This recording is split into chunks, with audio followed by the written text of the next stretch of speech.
minha comunidade, que falava minha mãe, quando eu tinha pouca idade, hoje ela está no céu. Eu sou Heron César dos Santos, né? Nascido e criado no Morro da Providência, e nasci em 1967, num barraquinho aqui perto da Capela, e minha família veio morar na Capela da Penha em 1973. O padre pediu para minha família ficar na igreja, senão a igreja seria invadida. Você imagina um espaço desse tamanho, ocioso, isso no início da década de 70, onde um monte de casa era barraco. Então os barracos aí ficavam de madeira, né, caindo os pedaços e tal, era uma área bem precária. E aí estou morando aqui na Capela desde 73. Eu sempre tive assim muito apreço pela comunidade da Providência. Muita gente sempre procurou fugir. Eu sempre ouvi dizer que para melhorar de vida a gente tem que fugir da comunidade. Por quê? Favela, discriminação, preconceito, desemprego, falta de oportunidade. Eu sempre dei esse conselho para as pessoas: conhecimento, instrução e trabalho. Os documentos mais antigos da igreja assinalavam por volta de 1900. Então ele afirmava que a capela era de 1900. E eu sempre achei que a capela fosse mais antiga. Comecei a achar umas coisas interessantes que sugerem que a capela seja anterior a 1900, essa data que os historiadores colocam nos livros.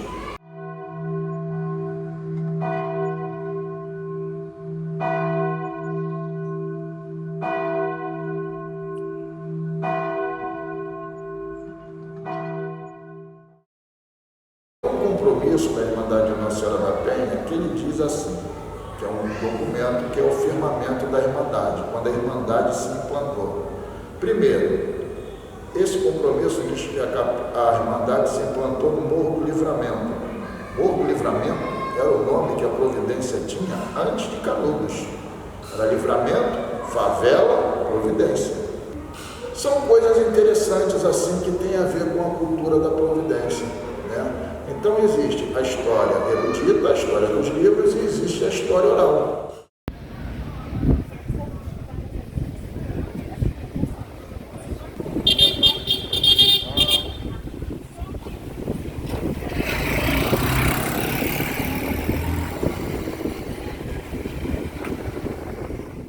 O dia está muito claro, então dá para ver muita coisa, né? Algumas vezes que a gente subiu tinha uma certa nublado, assim, não dava para ver tanto. A cidade ela estava sendo aberta, né, a partir desses 4 morros, né? O Morro da Conceição, o Morro de São Bento, o Morro de Santo Antônio e o Morro do Castelo, perdão. Então depois eles vêm para cá, a Rua do Valonga ela é aberta e aí se começa a ter também a possibilidade de moradia para cá. Acompanhando ao longo do século XIX, a gente percebe que desde a década de 1820 você já tem indícios de ocupação. Mas de início com grandes fazendas, grandes proprietários. Acho que na década de 1820 tinha um casarão que era do Barroso, que dá nome à ladeira do Barroso atualmente. E era isso, era uma zona rural dentro da cidade.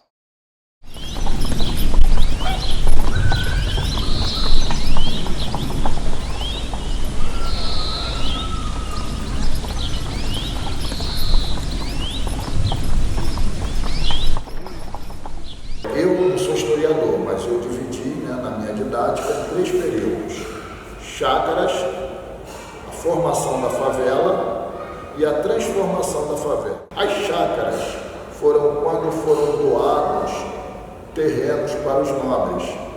Então a gente tem a ladeira chamada Ladeira do Barroso. Por quê?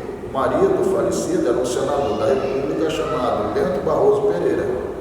Então tem esse nome, era um nobre, então recebeu uma Seis-Maria e ali eles fizeram suas chácaras. Dentro dessas chácaras, uma das primeiras coisas que se constrói é uma casa grande e uma capela, né? Porque a igreja sempre esteve presente na administração pública na época da colônia, na época do Império. Um tempo depois, essa essas chácaras começaram a ser fragmentadas. Eu vou dizer que o grande fator, no meu modo de ver, foi a construção da Estrada de Ferro Central do Brasil, que foi inaugurada em 1858. Então, muitos trabalhadores vieram para essa região do centro da cidade para trabalhar na construção da Estrada de Ferro. E aí essas pessoas começaram a ter a necessidade de moradia e ocupar.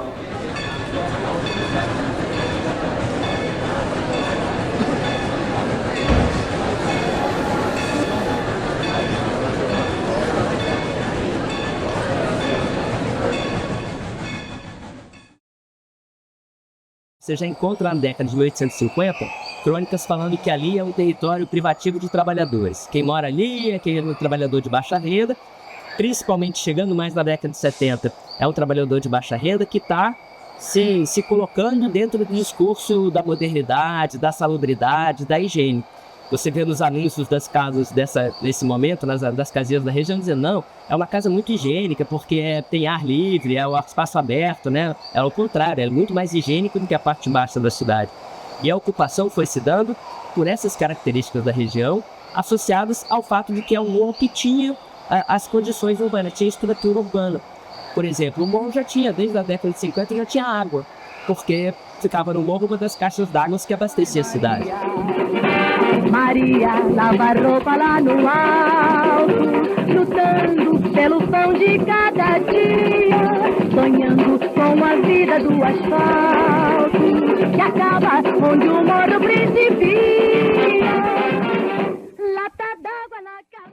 Então é um morro que tinha acesso a serviços públicos, a poder público costumava responder às demandas dos moradores, o que alimentou esse crescimento do adensamento populacional por parte de trabalhadores que precisavam morar na região central, no momento dos transportes públicos na cidade do Rio de Janeiro eram quase inexistentes, totalmente precários.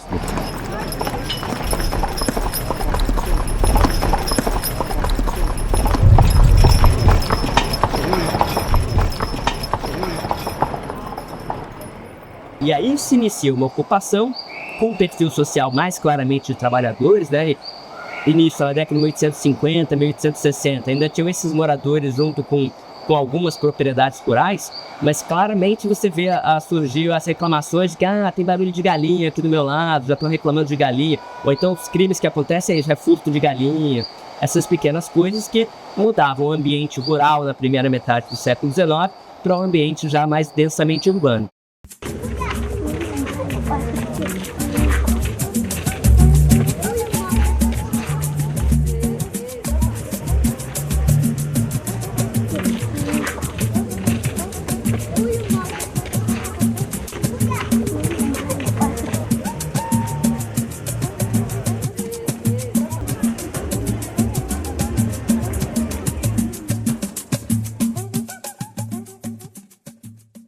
À medida que o problema habitacional avançava, você vê os proprietários de terrenos e de casas em local subdividindo seus terrenos e construindo casas cada vez mais precárias, por conta própria, para aproveitar, para usar daquele terreno, tirar daquele terreno o maior lucro possível.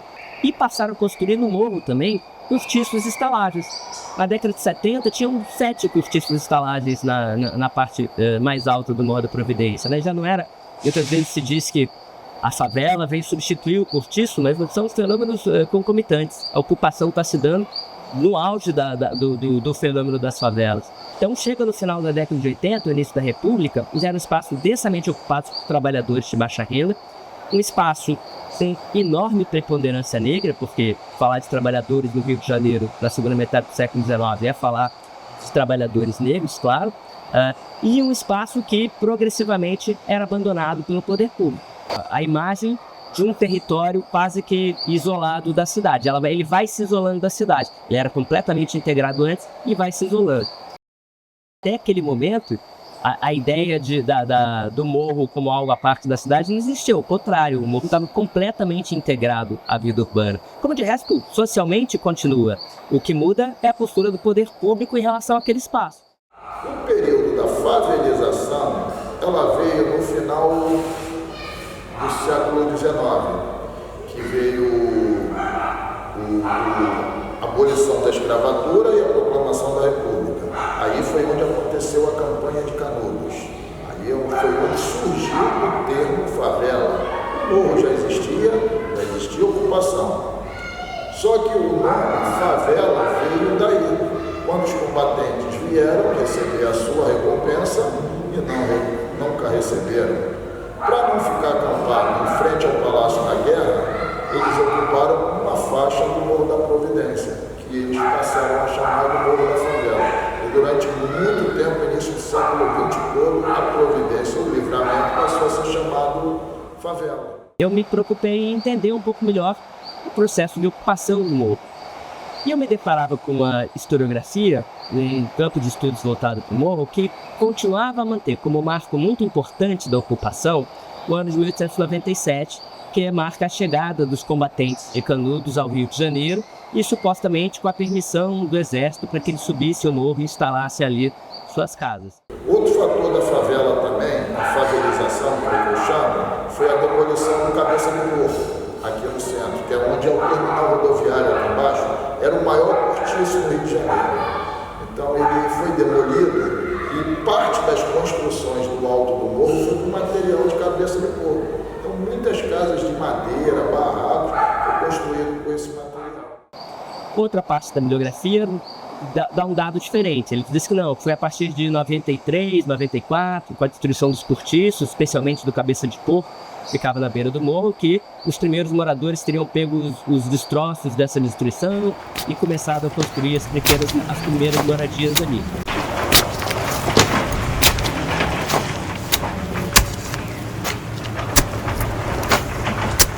Como antes disso, aquela ocupação juvenil. E pesquisando na imprensa e na documentação municipal, fica claro que aquele marco é completamente aleatório, que na verdade, se os primeiros anos da República marcam a descoberta do problema da favela pelo poder público, a ocupação do morro é muito anterior. A construção do morro, a construção social do morro, como espaço de habitação de trabalhadores também. A gente está falando aqui do Morro da Providência como um espaço único, já é uma construção do século XX. O próprio nome do morro variava, estou chamando de Providência, mas tem partes do morro que eram chamados de Morro do Livramento, a parte voltada para a Cidade Nova era o Morro da Formiga, o Morro do Mirante, na parte onde a parte mais alta da pedra chamava Morro do Mirante, definição de espaços diferentes que mostra que o sentido daquilo estava em disputa. E foi nesse contexto que se cria a ideia do Morro da Favela, que se cria a ideia de que na década de 90 chegaram outros moradores no local que criaram um espaço específico da parte mais alta, ali na pedra, que é um espaço que seria naquele pedacinho só, o Morro da Favela. O fato da designação ter passado a servir para todo o morro mostra o processo que transforma o morro como que numa mancha no tecido urbano da cidade, como algo que está ali fora da cidade, né? Encravado no meio, mas fora da lógica urbana da cidade. Eu só te esqueço no buraco do caju. Isso deve ser despeito dessa gente, porque o samba não se passa para ela. Porque lá o luar é diferente, não é como o luar que se vê desta favela. No estácio Querosene ou no Salgueiro, meu mulato, não te espero na janela. Vou morar na cidade nova pra voltar meu coração para o morro da favela.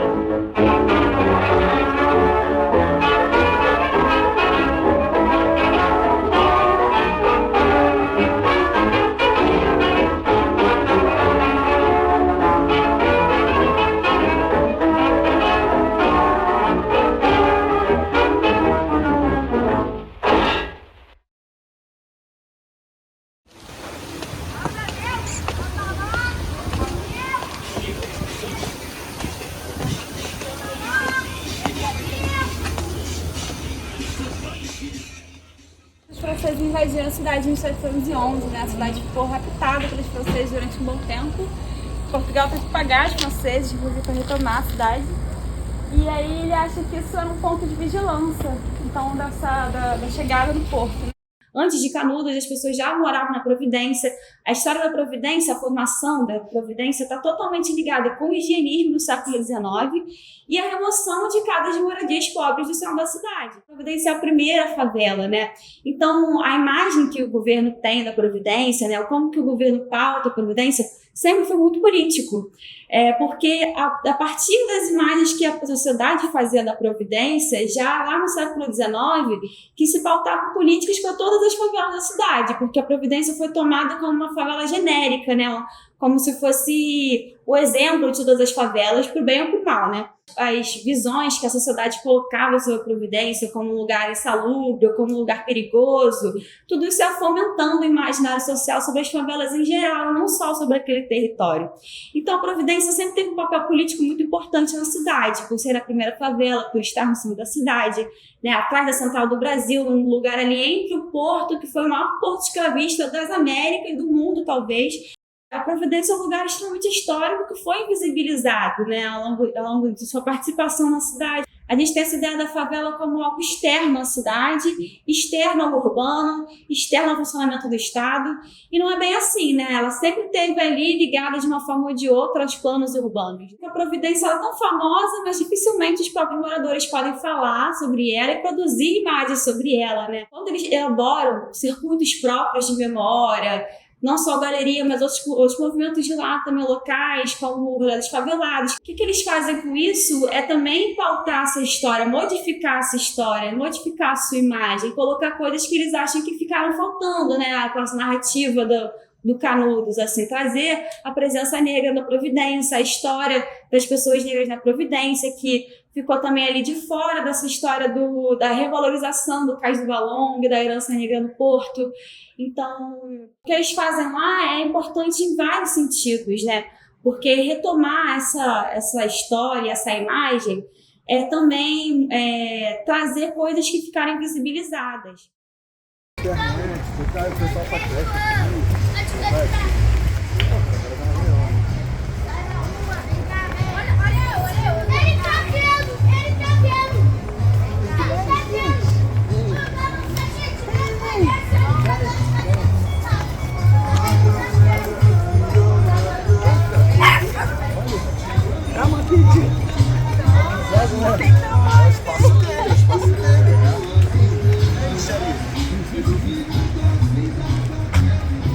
E é que manda na escada.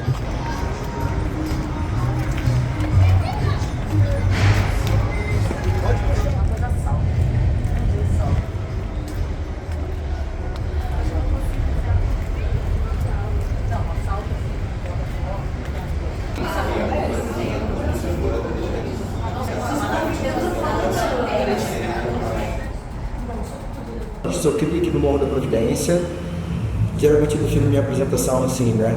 Sou artista dançarino, educador, pesquisador e faço gestão cultural de projetos na cidade e também aqui na Providência. Sou filho de estivador, minha mãe é professora atualmente, formou depois dos 30 anos. Neto de retirantes do Nordeste que vieram para cá em busca de soluções para a vida.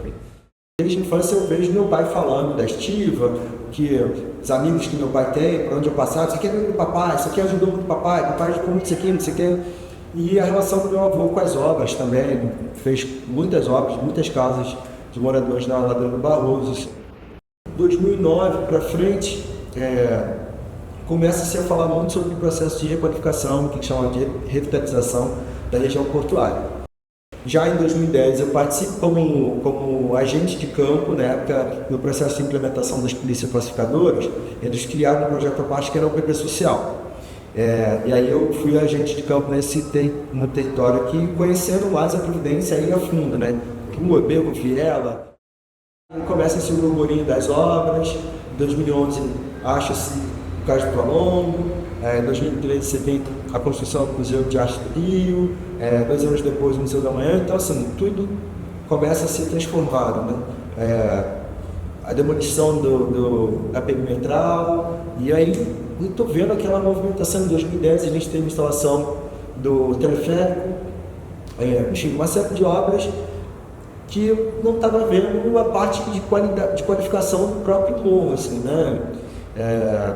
no cotidiano da gente aqui sempre teve o assombro das emoções.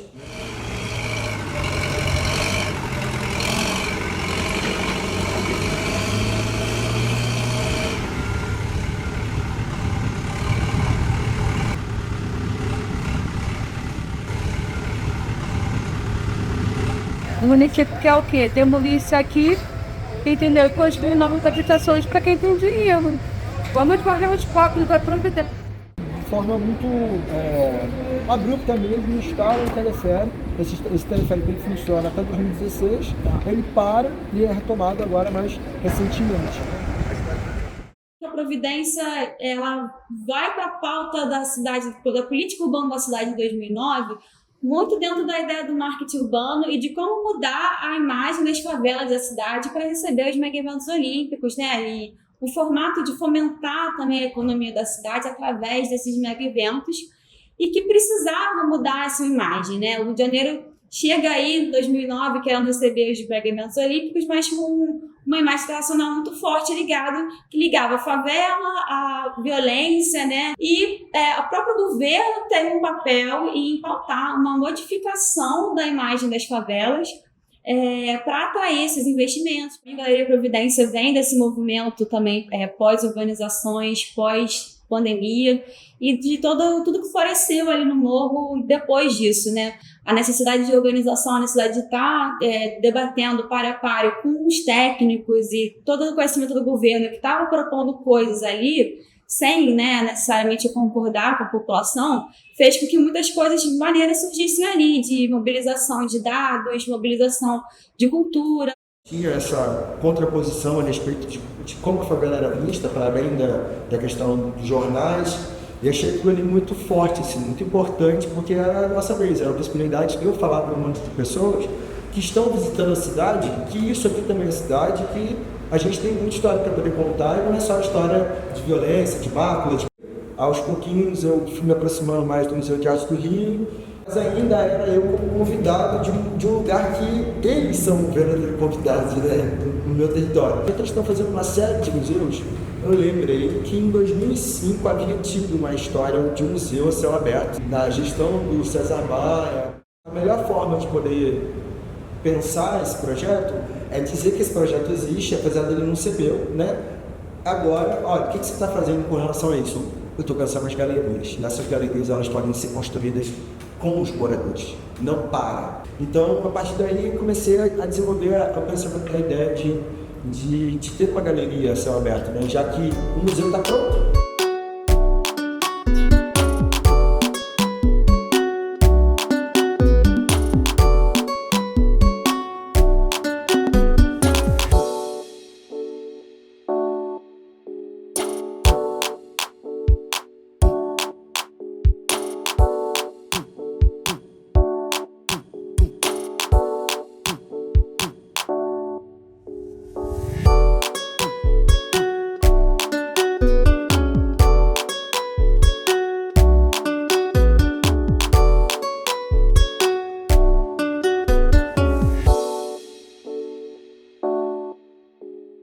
Modificar a forma como a opinião pública via a Providência era modificar como se viam as favelas em geral e como se pudesse lançar um Rio de Janeiro diferente aí para o mundo, né?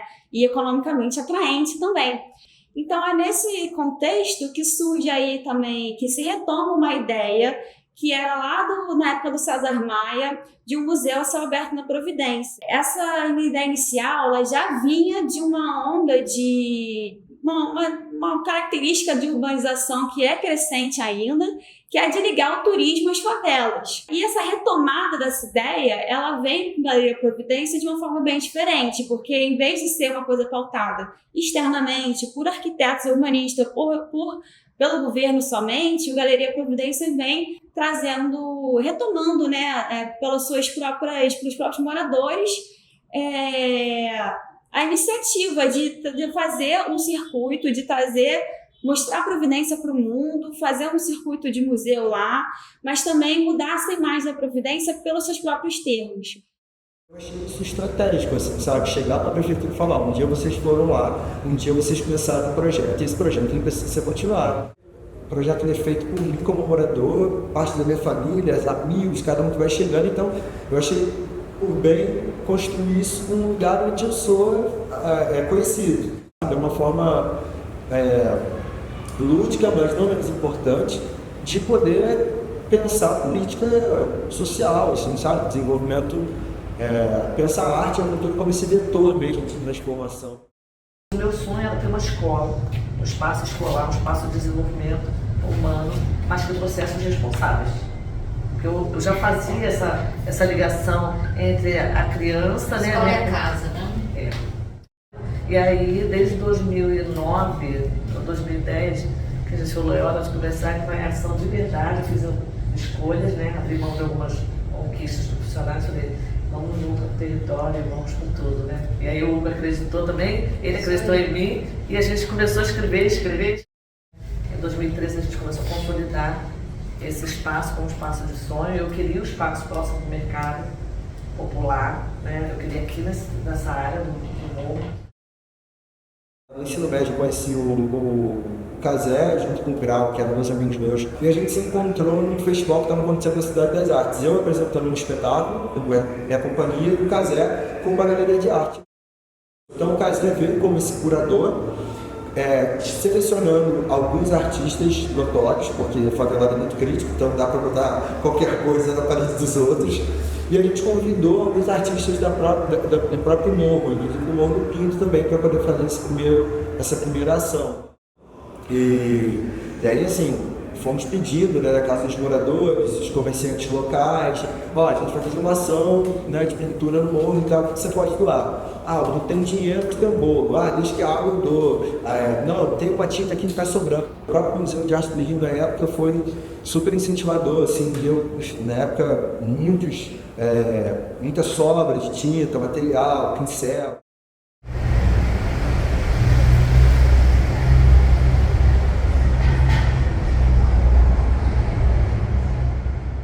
Para isso, né? Assim como as famílias levam ali para o Flamengo, a gente poderia ter um bom espaço também voltado para a primeira infância. Então a gente fez um teatro, colocamos uma mesinha com brinquedos e fizemos esse parquinho e uma conexão com o mercado. A ideia de poder fazer uma intervenção junto com os moradores, um debate.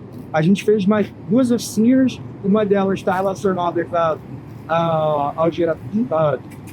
Tudo bem? É bom. Ao Liberte Seu Sonho, que é ambivalente.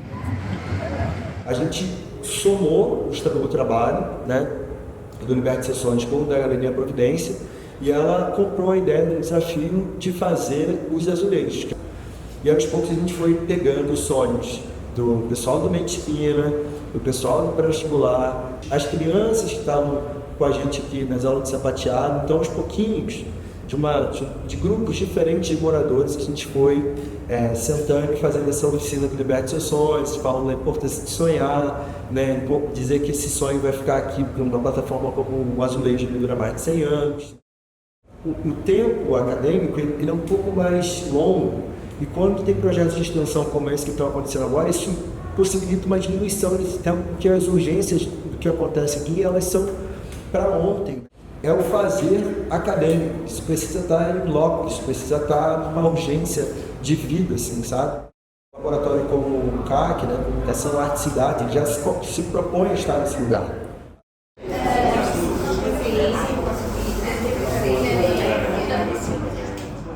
Quer usar, por exemplo, os saberes que estão aqui dentro, as imagens que estão circulando aqui. Porque aqui já se faz isso, vocês produzem desde a Galeria da Providência, desde a pichação, desde o grafite mais ou menos, do sticker que é posto ali, desse corpo que dança o funk, que dança o passinho, do skatista que ocupa, isso, né, do slam, né? Isso aí já é produção de imagem, né? Isso já é do conhecimento que está aqui. O que a gente quer fazer é intercambiar. A universidade vem aqui para ajudar a organizar todos esses conhecimentos, né, e comunicar, né, comunicar em outros espaços, porque comunicar vocês já fazem aqui nesse território. O que a gente tem que fazer é a ampliação dessa comunicação organizada, né, dentro de um discurso, e aí um discurso audiovisual. Mostrar essa vida cotidiana, né, e esse modo de habitar, que é um modo de habitar, que tem uma tecnologia do próprio corpo, né, e que está interagindo com o espaço da cidade que muita gente não vê. Então é como se a gente quisesse, né, o design, né, revelar aquilo, toda aquela potência que está aqui, né, e que tem um apagamento, tanto quando se faz o Porto Maravilha, não é isso? Mas também quando vai se falar em Pequena África, também não entra no jogo, né? Assim, é desvalorizado, ou seja, é como se a Providência fosse um espaço interdito, né, das narrativas da cidade.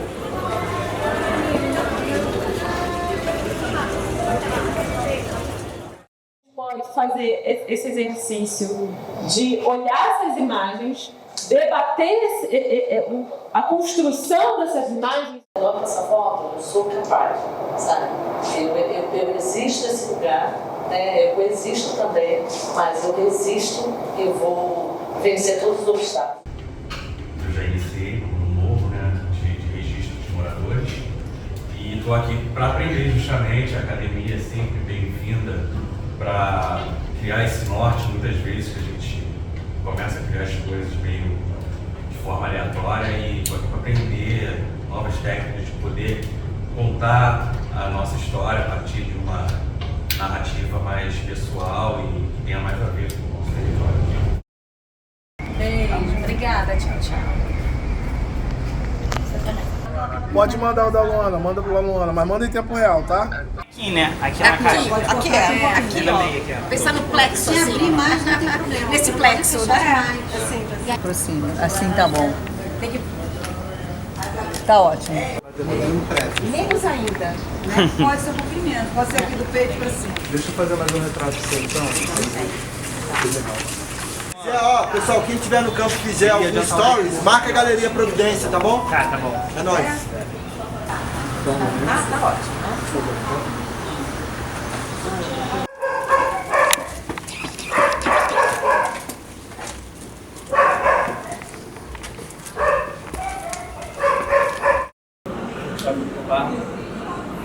Eu trabalho aqui, treino aqui,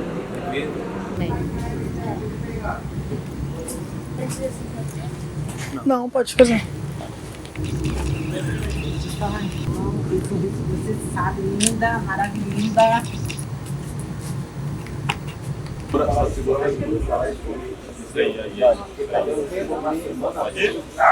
Japonesa, né? Uma japonesa. E aí a gente queria um vídeo que a senhora falasse seu nome completo e o que é a Providência para você.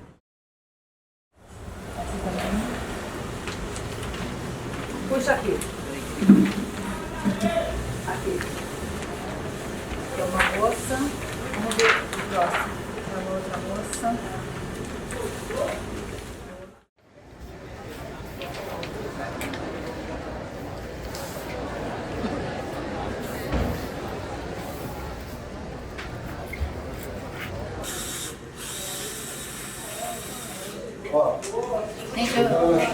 Tem tantas carinhas aqui. Vou meter uma massa, bora. Essa cola acabou? Essa aqui já estava aberta. Só pode pegar a chuva.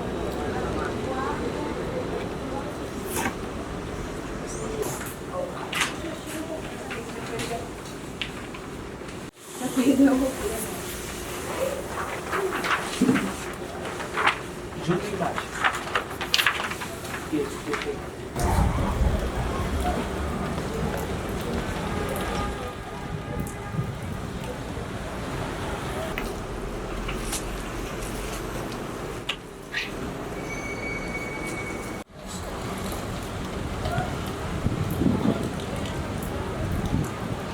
Não, que vai rasgar, vai rasgar.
Tá linda?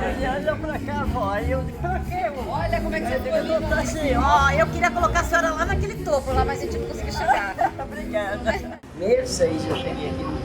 E veio de onde? Veio fazer o quê aqui? Como? Veio de onde? Da Paraíba. Sou paraibana. Ah, meu marido tinha uma tia que morava aí, que era a esposa do embarcadista do navio. Aí ela disse, agora você vai ficar comigo. E meu marido, não, minha esposa está lá com meus filhos e eu vou voltar amanhã, essa semana. Aí ela ficou insistindo, passamos 5 meses sem vir, e aí eu mandando carta, mandou até dia de passagem. A gente veio. Eu 49 anos aqui já subi isso aqui muitas vezes, pegando doce, já ficava doida que eu subi desse ovo. Eu gosto, eu me sinto bem aqui. Não, mas na rua da mãe que mora, nossa, muito bom. Ah, mas a senhora fez a dificuldade, você mesmo também tem dificuldade. Olha, eu adorei estar com minha cara aqui na frente. E a foto no desfile de dona, eu estou com ele lá. Umas coisas que eu queria compartilhar com vocês, acho que são frutos de algumas provocações, né, das aulas que eu tive, né, de 2019 a 2024 com a Cíntia, quando eu resolvi trocar, né, o meu termo de trabalho, e que acho que eu estou reverberando também isso, né, o trabalho já foi defendido, mas mais recentemente fui convidado para poder fazer parte de uma consultoria de um trabalho que está pensando toda a região portuária. Isso, para mim, assim, eu fiquei muito emocionado quando eu estava conversando com as pessoas, porque era de fato o meu desejo, assim, sabe? Não só corroborar para o debate, mas também estar dentro dele, porque desde que o recorte, né, o que eles chamam de zona de amortecimento, foi feito com relação ao caso do Valongo, a província ficou fora. Acho que os trabalhos que a Cíntia pensa em batizar antivírus e tal, da gente conseguir construir, para além de uma resistência, a resistência, que é um conceito muito caro pra gente, né, da comunicação, trabalho com arte, que está na cidade, está pensando na cidade, pisando na cidade. Então, acho que a ação de hoje tem um pouco disso, né, no Arte Ataque Lemos, abrir pra rua. A gente vai colar algumas coisas por aqui, os adesivos, falando que a gente ainda está aqui. É uma ação que a gente iniciou ano passado, mais especificamente dando ponto às fotografias dos moradores, e agora está descendo para poder fazer essa caminhada até lá na Providência. Então a ideia é que com os adesivos, né, que a gente tem em mãos, a gente possa escolher principalmente os postos, né, alguns espaços mais públicos, né, que estejam aí e tal, para a gente colar e criar esse caminho até a Providência para gerar essas reflexões, que eu acho que é isso, né, botar o povo para pensar, que a pessoa sempre fala, botar o povo para pensar, a cidade para se mexer. A gente faz um caminho até a Providência falando, conduzindo até ela. E depois, eu vou embora, por exemplo, eu vou fazer o caminho que quiser comer lá para a Pensa 15. E se colocando até a Pensa 15, que é o que a gente já conversado também, né, sobre isso, como que esse território ele é construído de lá para cá, exatamente. Né? Então, fazer esse caminho, eu acho que é importante, né? Mostrar o percorrido para quem habita ali. Nós que habita ali. Eu acho que isso é interessante. Então, bora? Bora.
O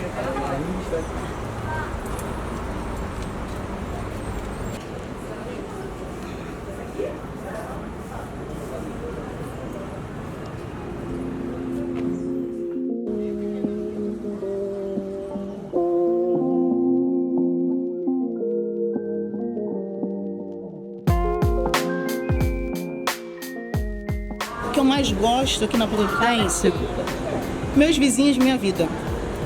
Eu gosto de tudo. A Providência para mim é renovo, transformação, é tudo. Eu amo onde eu moro, não trocaria aqui por nada. Sejam bem-vindos à Providência. Que é perto de tudo, né? Praia eu vou a pé, mercado eu vou a pé, tudo eu vou a pé.